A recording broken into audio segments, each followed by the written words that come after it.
স্নিগ্ধ যখন এখানে ঢুকলো, আমাদের মুগ্ধর যমজ ভাই, আমি তো পারিনি, আমি জানি অনেকেই হয়তো পারেননি। আমাদের আবেগটা আমরা রোধ করতে পারি না।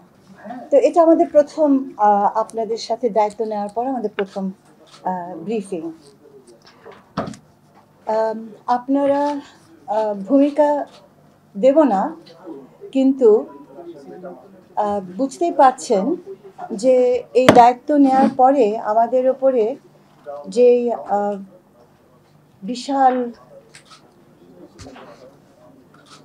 দায়িত্ব শব্দটাই ব্যবহার করতে হয়, বিশাল দায়িত্বটা আমাদের উপরে অর্পিত হয়েছে, সেটা স্বচ্ছতার সাথে সততার সাথে করার একটা গভীর প্রতিজ্ঞা আমাদের আছে।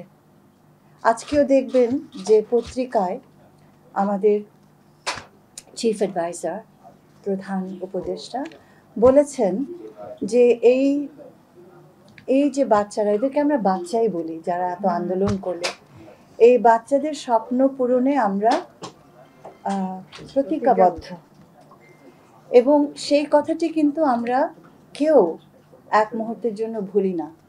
এবং আপনারা লক্ষ্য করে থাকবেন যে স্নিগ্ধ যখন এখানে ঢুকলো, আমাদের মুগ্ধর যমজ ভাই,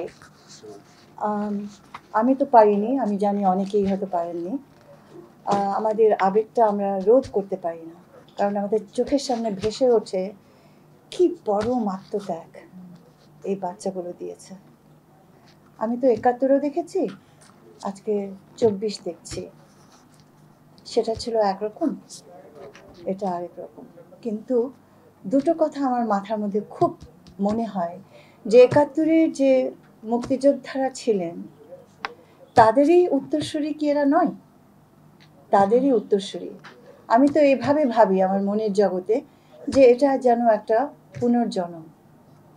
সমাজে অন্যায় হয়েছে, সেদিনও সমাজে চরম অন্যায় ছিল, এবং সেই অন্যায়ের পরিপ্রেক্ষিতেই কিন্তু ফেটে পড়েছিল দেশ যুদ্ধে, অন্যায় রোধে, গণতন্ত্রের দাবিতে, স্বাধীনতার মুক্তির দাবিতে।